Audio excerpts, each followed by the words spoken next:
Probablemente a estas alturas habrá oído hablar acerca de crear una nación aymara, puesto que es noticia y una disputa política, con el pequeño detalle que sobrepasa fronteras. Pero este canal no se enfoca en temas de geopolítica, así que solo nos enfocaremos a temas de infraestructura.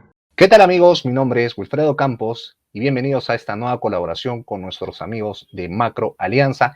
El día de hoy vamos a desarrollar una temática interesante con respecto a lo que está pasando con la nación aymara. Para todos aquellos que no me conocen, soy el dueño del canal Crónica Universal. Somos un canal especializado en defensa, geopolítica, política y economía. Síganos también en nuestras redes sociales. El motivo del presente video es para analizar a fondo lo que está pasando tanto en la parte aymara del Perú como en la parte fronteriza con Bolivia. Pero ¿qué es lo que pasa acá? Hay que ver un poco más allá de la situación. Hay que analizar este conflicto de forma transversal. ¿Implica solo al Perú? ¿Implica solo una demanda social? Eso lo vamos a saber en el siguiente video. Como la mayoría que ve este canal, sabrá que hemos hablado en numerosos videos acerca de los puertos como Hilo y Corio y el tren bioceánico. Los interesados en el tema sabrán la importancia, ya sea para Perú o Bolivia, en temas como económicos y geopolíticos. Como deben saber, en teoría existen tres posibles trenes bioceánicos. La primera uniría el norte del Perú y el norte de Brasil. El segundo para unir el sur del Perú, pasando por Bolivia y terminando en el sur de Brasil. Y la tercera pasaría por el sur de Brasil, Paraguay, Argentina y el norte de Chile. De estas tres, solo dos están en proyecto, la del sur del Perú y el norte de Chile. Como sabrán, el tren promovido por Bolivia tendría unidos los ramales férreos occidente-oriente del tren bioceánico hasta el 2025 y daría paso a la operatividad del megaproyecto de integración que empezaría en Brasil, pasaría por suelo boliviano y desembocaría en el puerto peruano de Hilo, por lo que se convertirá en el eje del movimiento de carga regional y en una consolidada alternativa de exportación boliviana.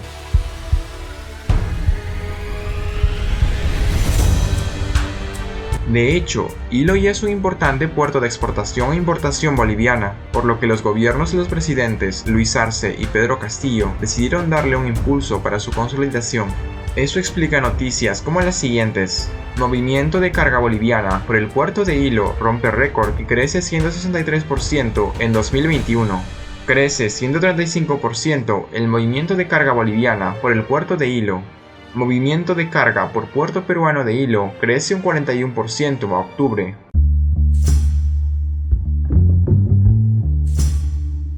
Motivo de este crecimiento, Perú estaría invirtiendo 63 millones de dólares para la ampliación del muelle, para el atraque de buques de mayor calado y otras obras para el movimiento y almacenamiento de carga en este puerto, donde Bolivia tiene las ventajas como la reducción de costos de un 30% y almacenamiento gratuito por 120 días. Con respecto al puerto de Hilo, de lo que muchos se hacen la pregunta ya que gran carga boliviana iba a pasar por ahí, esta de momento se va a ver suspendida.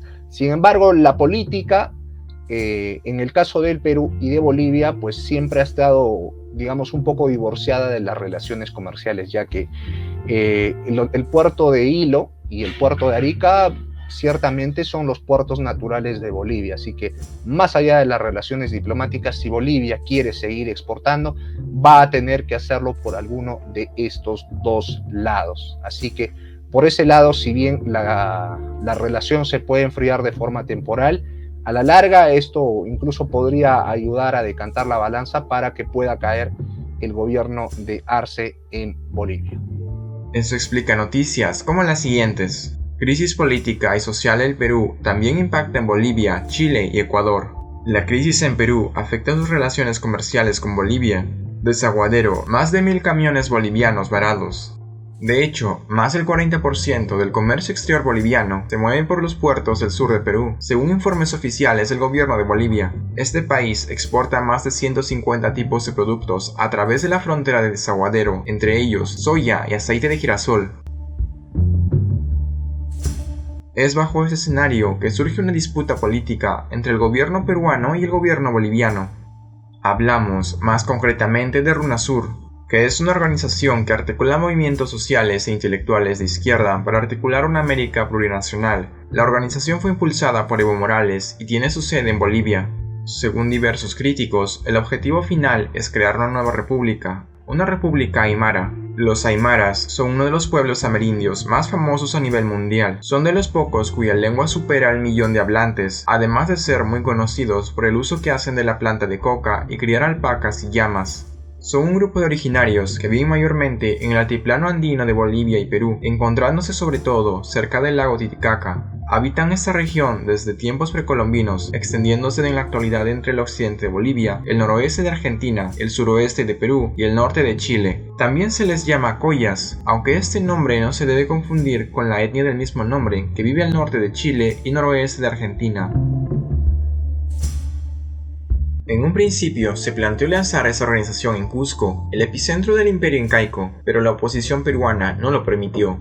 Pero la disputa política surgió nuevamente tras el autogolpe de estado del expresidente Pedro Castillo. Aunque las protestas posteriores a la destitución de Pedro Castillo tras su intento de disolver el Congreso el pasado diciembre han amainado en gran parte del país, las regiones sureñas de Arequipa, Apurímac, Ayacucho, Cusco y Puno son el escenario constante de bloqueos de carreteras, marchas y enfrentamientos. En Puno han estado muy activos el expresidente boliviano Evo Morales y algunos de sus colaboradores en el gobierno, que han visitado la región repetidas veces para promover lo que llaman proceso de descolonización. Morales se ha referido con frecuencia a la crisis política peruana y ha tomado partido por el destituido Castillo y los manifestantes. Pero sus actividades han sido vistas por sectores políticos en Perú como una injerencia y como agitación del radicalismo en Puno. El pequeño detalle es que surgen voces que señalan de crear una nueva república, especialmente en Puno, donde viven mayoritariamente los aymaras. Bueno, su nombre es hecho notorio nuevamente a nivel nacional luego de que en la semana, hicieron una propuesta de separar a las regiones del sur del Perú. Ha sustentado su posición en los últimos días también el señor Domínguez y también entendemos que lo va a hacer hoy en los siguientes minutos aquí a través de los micrófonos de la República. La primera pregunta que nos hacen y que nos han hecho también en el canal es: ¿militarmente es posible? Más allá de las diferencias de armamento o los sistemas de armas operativos entre ambas fuerzas armadas, tanto del Perú y de Bolivia, lo que hay que ver es la doctrina que se ha manejado en cada una de estas fuerzas armadas. Por la parte del Perú, la doctrina que se ha venido manejando en las últimas décadas ha sido una doctrina defensiva. ¿Eso qué significa? Que los sistemas de armas presentes a la actualidad en las Fuerzas Armadas del Perú se han enfocado más a una estrategia defensiva. Ejemplo de eso es la gran cantidad de sistemas de misiles antitanques y la carencia no solo de renovación, sino de actualización del parque blindado, principalmente de los T-55. Por otro lado, y yéndonos al extremo de que se dé, aunque vamos a analizar los pasos previos a una supuesta participación militar, ¿no? Mucha gente me dice si es que va a haber guerra, pero la respuesta es más compleja de un sí o un no. La respuesta se extiende a depende de los objetivos, pero suponiendo que se llegue a la decisión de hacer una incursión militar en el territorio de Bolivia, lo primero que habría que ver es la operatividad de cada uno de los materiales, porque si bien es cierto, uno puede encontrar mucha información en la red acerca de la cantidad de blindados, de aviones, de buques, de helicópteros que pueden estar presentes en cada fuerza armada a nivel mundial, pero la pregunta del millón es la operatividad, la actualización, el desplazamiento y el emplazamiento que tenga cada uno de estos activos en cada zona. No es lo mismo tener 1000 T-55, por citar un ejemplo, en Tumbes, a tenerlos en la frontera con Puno. Y de estos 1000 T-55, que puedan estar activos todos y que puedan estar operativos. Esa pregunta no la sabemos. Sin embargo, dadas las condiciones más o menos conocidas de las Fuerzas Armadas del Perú, si se decidiese hacer una incursión militar en Bolivia, esta tendría que ser muy limitada, ya que, como bien les dije al inicio, la doctrina de las Fuerzas Armadas del Perú ha sido eminentemente defensiva, muy distinta al de las chilenas, que es disuasiva. ¿Eso qué significa? Que tienen capacidad de defensa, pero también tienen capacidad de un contraataque. Por eso es que, por ejemplo, tienen gran cantidad de CAFAs, F-16, tienen gran cantidad de blindados que los dividen en las BRIACO, las brigadas acorazadas. Tienen también gran cantidad de sistemas antitanque, tienen MANPADS, tienen los dos Sentries, que son EWAs, entonces tienen capacidades de ambos tipos, no así las Fuerzas Armadas del Perú. Sin embargo, con las limitadas pero existentes capacidades ofensivas que tiene el Perú, podría hacer una ofensiva, pero con resultados en profundidad muy limitados. Es decir, mucha gente fantasea con la idea de que el Perú podría ir a ocupar toda Bolivia, y esto no es así. En primer lugar, por la logística. No es como en los videojuegos. Mucha gente piensa que mandas un ejército de soldados con un clic, ¿no? Enviar los soldados, enviar los pertrechos, enviar la comida, los hospitales de campaña, las provisiones, las municiones, es a veces lo más difícil en un escenario de combate. Entonces, ¿cómo se desarrollaría una operación militar en Bolivia? Primero que nada, habría que ver la participación de los espacios vitales en Bolivia. Primero, ¿tienen una gran capacidad de defensa antiaérea? No. ¿Eso qué significa? Que en las primeras horas se podrían hacer incursiones junto con Mirage 2000 y Sukhoi 25 para hacer bombardeos a lugares estratégicos. ¿A qué me refiero con esto? Depósitos de combustible, depósitos de municiones, bases aéreas, bases militares, y además de infraestructura clave que pueda ayudarle a Bolivia a movilizar gran cantidad de efectivos al frente, además de bloquear todas sus importaciones que entren por el Perú y a través también de los puertos que están sacando actualmente por Moquegua, concretamente en el puerto de Hilo, bloquear sus exportaciones. Ahora, otro tema importante, seguido de esto, del primer ataque aéreo, seguiría un ataque por tierra, pero no necesariamente por el ejército, sino a través del Titicaca, centrándonos en puntos claves que le vamos a llamar cabezas de playa, que estarían llevados a cabo por la infantería de marina. Pero antes incluso de todo esto, tendrían que haber sabotajes de las fuerzas especiales, sobre todo en los sistemas que podrían resultar un obstáculo para los primeros ataques, ¿no?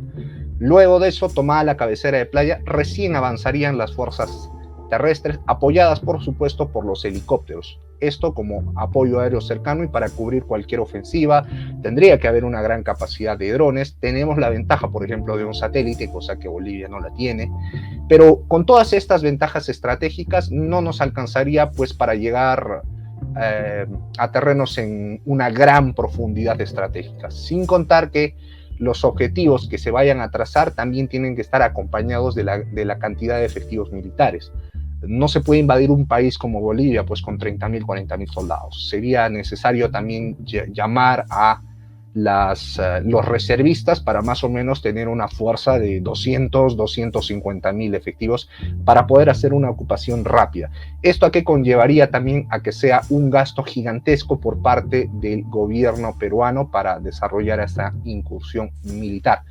Lo bueno, doctrinariamente, de tener una fuerza armada es que te puede permitir alcanzar objetivos militares rápidos, pero con resultados no necesariamente predecibles. Incluso esta escala de disputa ha llegado a un punto en el que el gobierno de Perú prohíbe la entrada al país del expresidente boliviano Evo Morales y otros 8 ciudadanos de ese país, a los que acusa de haber efectuado actividades de índole política proselitista que han afectado la seguridad nacional de Perú. El gobierno boliviano, a través de la Cancillería boliviana, negó algún tipo de injerencia en asuntos internos del Perú. Es bajo este contexto que nos preguntamos, ¿dónde quedan los proyectos de Puerto de Hilo y Corio, ya que estos esperaban ser fortalecidos con el tren bioceánico? Como sabrán, Bolivia es un país sin acceso al mar, y el mayor portaje de comercio exterior se centra con China. Por ende, los únicos países que le ofrecen una salida es el norte de Chile y el sur del Perú.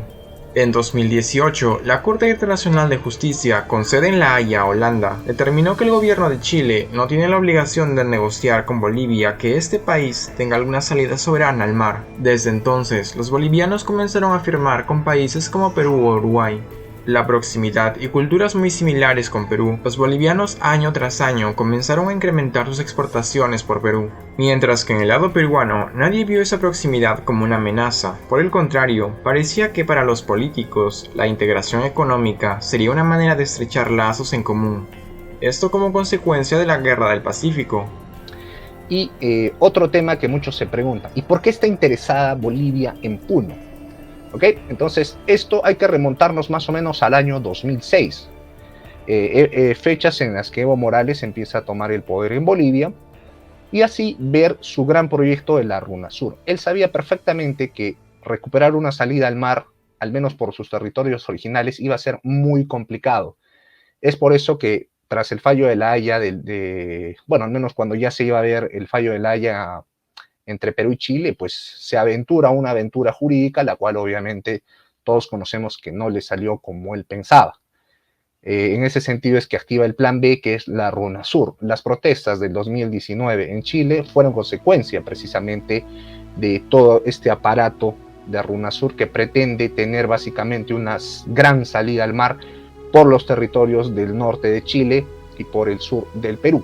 Pero para que le funcione esta estrategia geopolítica hace falta una retórica que englobe precisamente a las poblaciones que se encuentran en esa zona, que son las zonas aymaras, son las zonas quechuas, y él con su gran discurso indigenista, pues digamos que ha logrado calar en estos grupos. No nos olvidemos que en 2019, en las protestas en Chile, hubo gran presencia y presión por parte de grupos originarios, por ejemplo en el caso de los mapuches, y de igual forma se está viendo acá.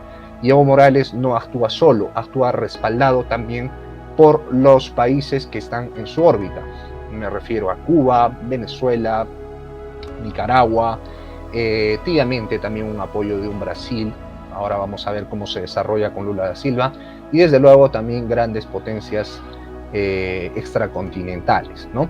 Entonces básicamente lo que busca Evo Morales es una gran salida al mar, no a través de una guerra ni a través de una adhesión en un primer plano. Lo que busca básicamente, en resumidas cuentas, porque el tema de la RUNASUR es muy largo y de hecho hice un video en el canal acerca del tema, es primero que se independicen esas zonas formando la gran nación aymara, y después por afinidad que pidan ser adheridas al territorio boliviano. Este es un plan a largo plazo, así que este evento todavía está en desarrollo. Sin embargo, los países, tanto Perú como Chile, han sabido reaccionar y han tenido una reacción, digamos, adversa en contra de Evo Morales. Pero más que Evo, esto también es un plan del MAS.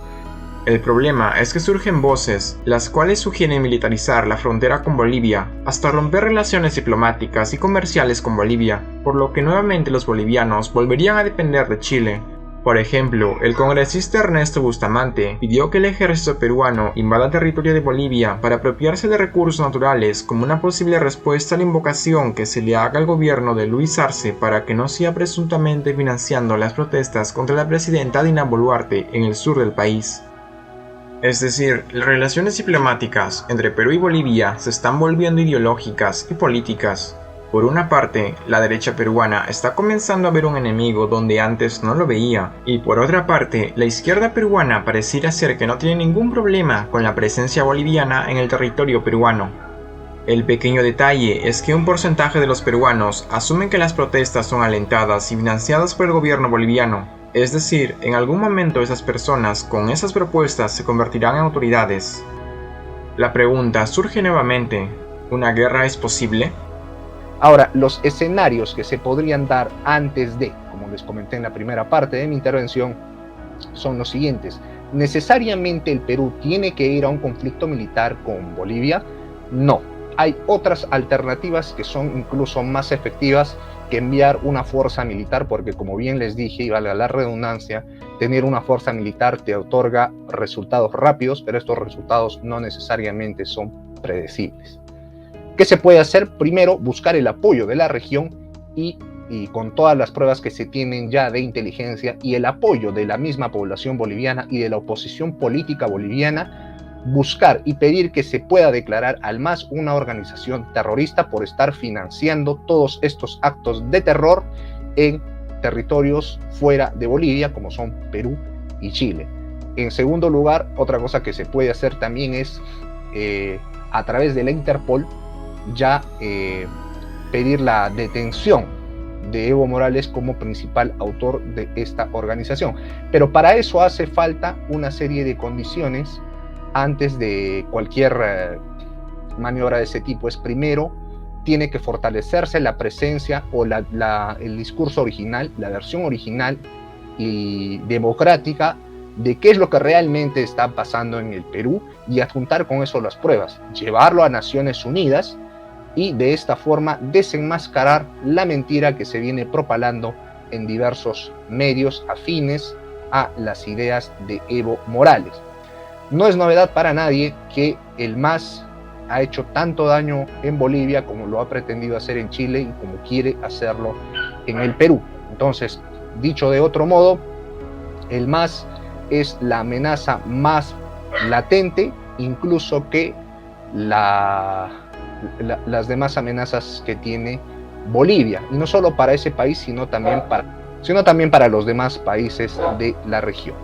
En otro contexto, lo que puede pasar también, o lo que se debe hacer frente al MAS, que es el principal objetivo, o sea, no es Bolivia como nación, porque no es una intención del pueblo boliviano generar una confrontación directa con el Perú.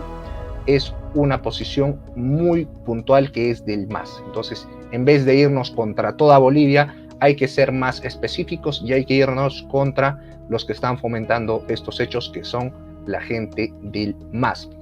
Hecho esto y cubierta la espalda por organismos internacionales y ya sabiéndose la verdad, podrían ejecutarse incluso operaciones de fuerzas especiales para capturar a los principales líderes del MAS y llevarlos ante la justicia peruana y también, ¿por qué no?, ante la justicia chilena, porque ya he visto que hay una diputada boliviana que ha recibido información tanto de parlamentarios como de inteligencia, tanto de Perú como de Chile, para poder probar estos hechos de forma contundente.